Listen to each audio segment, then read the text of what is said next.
नमस्कार दोस्तों, सभी का स्वागत है चार्ट मोजो की नई वीडियो में। आज के सेशन के अंदर अगर हम निफ्टी की बात करें, अगेन एक पॉजिटिव डे मिला हमें देखने को। और अगर हम गैप की बात करें तो एक गैप तो फिल हो गया है नीचे का। सेकंड जो गैप है 25,000 का, उसकी तरफ हम बढ़ रहे हैं।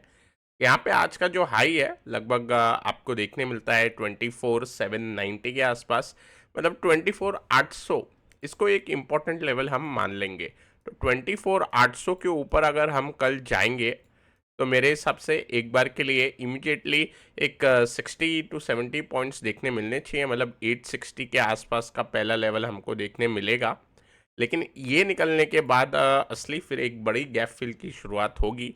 तो इसके बाद हम क्या एक्सपेक्ट करेंगे, इसके बाद इंट्राडे लेवल पे 950 टू 25 के हम एक्सपेक्ट कर सकते हैं, मतलब 24,950 टू 25,000। अब दोस्तों ऊपर के साइड का लेवल काफ़ी क्लियर है, ट्रेंड हायर हायर लो बनाते हुए जा रहा है अर्ली टाइम फ्रेम में।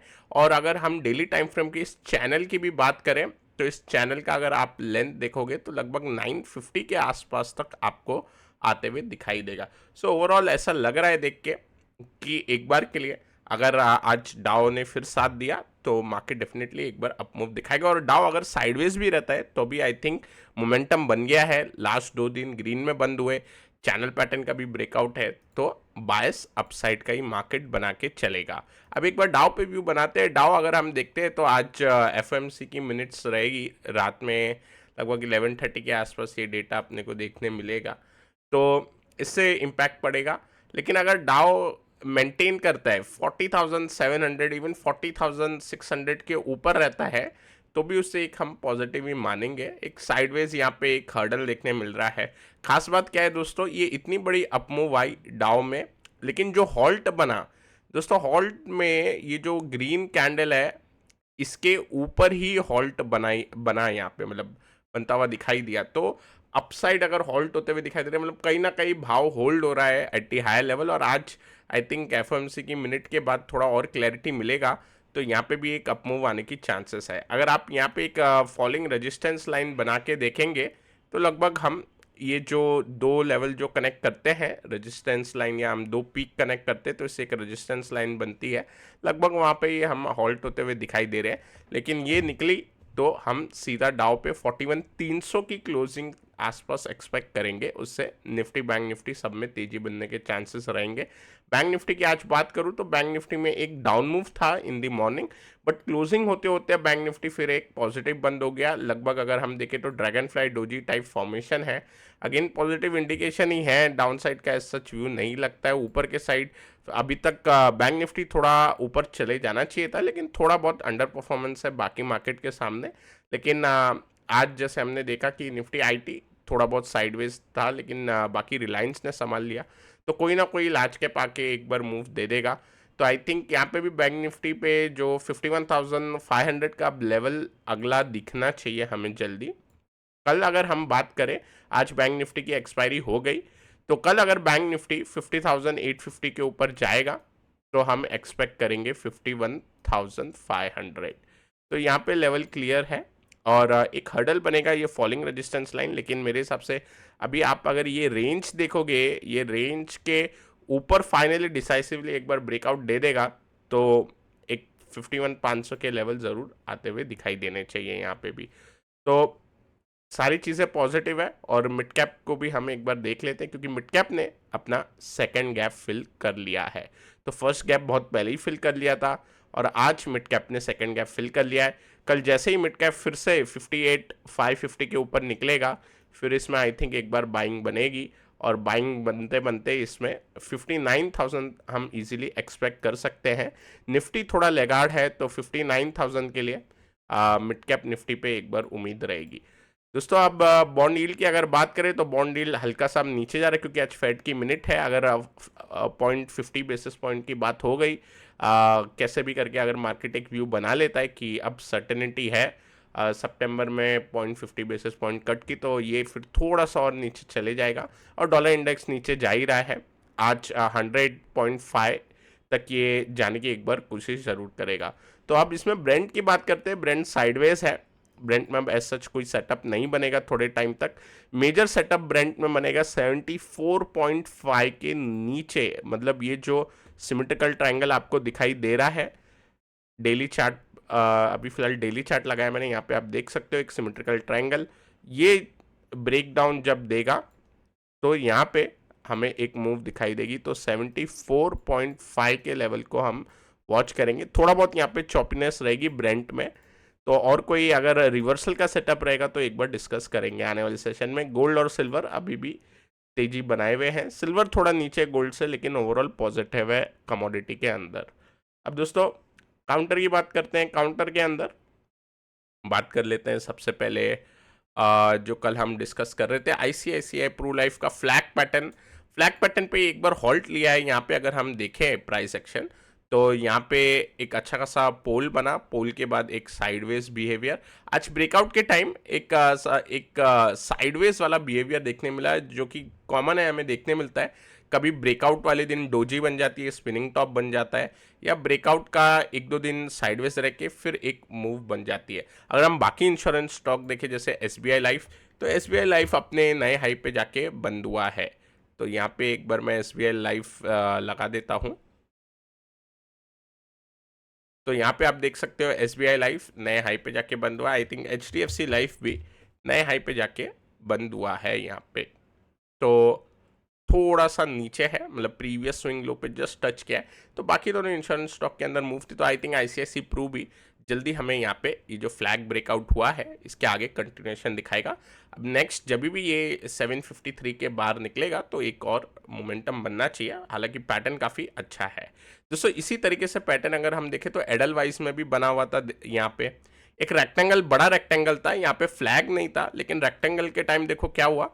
एक बार मैं ये क्लियर करता हूँ। तो हमने यहाँ पे चार्ट स्टडी इस जगह पे की हुई थी, और इस जगह चार्ट स्टडी करने के बाद एक दिन देखो साइडवेज रहा, और उसके बाद हमें मूव आती हुई दिखाई दे रही है। दोस्तों यहाँ पे हमें ये ध्यान रखना है कि प्राइस एक्शन अगर हम देखें तो एक बार ब्रेकआउट मिलता है तो कभी ब्रेकआउट के ऊपर साइडवेज रहता है, ब्रेकआउट से जस्ट थोड़ा पहले साइडवेज हो सकता है, या ब्रेकआउट के बाद जाके रीटेस्ट देके फिर मूव आ सकती है। तो ये तीन पॉसिबिलिटी बनती है। अब मैं आपको एक इसी पॉसिबिलिटी में लुपिन का एग्जांपल देता हूं, जहां पे ब्रेकआउट से पहले आपको साइडवेज बिहेवियर देखने मिल रहा है। अब आप अगर ये साइडवेज बिहेवियर को देखेंगे यहाँ पे, ओके, तो ये मूव जो साइडवेज यहाँ पे बनी है, ये किस लिए बनी है? ये बनी है क्योंकि मल्टी ईयर ब्रेकआउट होने जा रहा है लुपिन में। अब कितने साल पुराना ब्रेकआउट, मतलब कितने साल बाद ये लेवल पे आए हम, लगभग ये हाई को छुआ था 2015 में। 2015 के बाद 2024 में लगभग 9 साल हो गए, अब लुपिन आया है अपने ऑल टाइम हाई पे।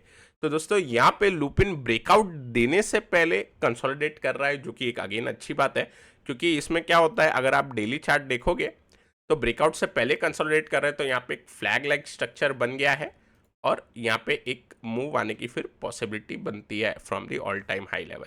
आज मैंने वैसे चार्ट पैटर्न के लिए अगेन एक ऑल टाइम हाई वाला ही काउंटर लिया है, ये मैं एज सच एग्जांपल के लिए बता रहा हूँ। अब क्योंकि हमने लुपिन ऑलरेडी पहले एक बार चार्ट स्टडी में किया था, और कहाँ हमने कवर किया था, आप ये जो फ्लैग पैटर्न देख रहे हो, तो हमने लुपिन को अगर आप हमारे वीडियो जाके देखोगे तो हमने इस जगह कवर किया था एट दिस फ्लैग पैटर्न, और ब्रेकआउट हमें मिल गया। और ब्रेकआउट के बाद आप देखिए कैसी मूव बनी 1850 के बाद वन वे। तो हम अगर इसका पोल को क्लोन करेंगे तो हम ऑल टाइम हाई तक इसके ऊपर पहुंचते हुए दिखाई देंगे। तो क्लोन पे ऑल टाइम हाई पहुंच गए, और ऑल टाइम हाई के बाद मल्टी ईयर ब्रेकआउट से पहले साइडवेज कंसोलिडेशन। सो आगे ना हेल्दी साइन, यहाँ पे वीक हैंड बाहर हो जाएंगे, और वापस एक पोल एंड फ्लैग का पैटर्न बन रहा है। तो यहाँ से आप एक पोल बना सकते हैं, एक साइडवेज फ्लैग का बॉडी और ब्रेकआउट की तैयारी। लेकिन इंपॉर्टेंट क्या होगा, मल्टी ईयर हाई लेवल निकलना और उसके ऊपर क्लोजिंग देना। अब दोस्तों लुपिन की तरह ही आज का जो काउंटर है जिलेट, उसके ऊपर बात करेंगे। अच्छा, उससे बात करने से पहले न्यूआमा करके एक काउंटर था जो हमने डिस्कस किया था, इसमें चार्ट पैटर्न थोड़ा सा ये खराब हो जाएगा अगर न्यूआमा का काउंटर आने वाले सेशन में ये 6000 के नीचे चले जाए। तो इस पर हमें बस एक बार ध्यान रखना है। तो इस चीज़ पे मैं अपडेट देना चाहता हूँ, क्योंकि ट्रेडिंग अगर हम देखें तो एक प्रोबेबिलिटी है। अगर काउंटर एक बार अपसाइड की मूव देते हैं कोई काउंटर, तो कोई काउंटर ऐसे होंगे जो कि आपको डाउन साइड स्टॉप लॉस की तरफ बढ़ेंगे या आपका जो चार्ट पैटर्न है वो उसको डिस्टॉर्ट करेंगे। तो अगर कोई काउंटर आपके चार्ट पैटर्न को डिस्टॉर्ट करता है तो एक वक्त उसके अंदर से साइडवेज हो जाना ही बेहतर है, एक बार उससे दूर हो जाना बेहतर है।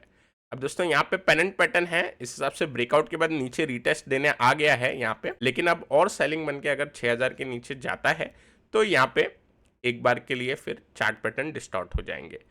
अब दोस्तों बात करते हैं जिलेट के ऊपर। Gillette wedge pattern, rising wedge pattern, लेकिन इसमें एक इंपॉर्टेंट चीज क्या देखने मिलती है, मंथली चार्ट पे चलते हैं। मंथली चार्ट पे जाने के बाद आपको ये दिखाई देगा कि ये जो हाई है ये 2019 के हाई है, तो मल्टी ईयर हाई ब्रेकआउट के लिए तैयार हो रहा है जिलेट का ये काउंटर। रिसेंट टाइम में अगर हम देखें तो वॉल्यूम भी ज़्यादा बिल्टअप हो रही है, और अगर हम रिजल्ट्स भी देखते हैं तो अभी जो रिजल्ट्स के अंदर इम्प्रूवमेंट दिखाई देता है इनके दोनों ही बिजनेस में। अगर हम दो वर्टिकल देखते हैं इनके, तो दोनों ही जगह इनकी जो नंबर्स में थोड़ा इंप्रूवमेंट दिखाई देता है। लेकिन अभी ये जो ब्रेकआउट है, ब्रेकआउट के थोड़े दिन बाद यहाँ पे रिजल्ट का एक्सपेक्टेशन रहेगा, लेकिन ओवरऑल मेरे हिसाब से अगर ब्रेकआउट बनता है तो यहाँ पे मूव बननी चाहिए। तो राइजिंग वेज पैटर्न बना है before multi year breakout. Again volatility near आते आते थोड़ी स्क्वीज हो रही है, इसके लिए वेज के टॉप पे पहुंच गए हैं। अगर ब्रेकआउट मिलेगा तो एटलीस्ट हम एक डिस्टेंस ऑफ दिस वेज उतना एक्सपेक्ट कर सकते हैं।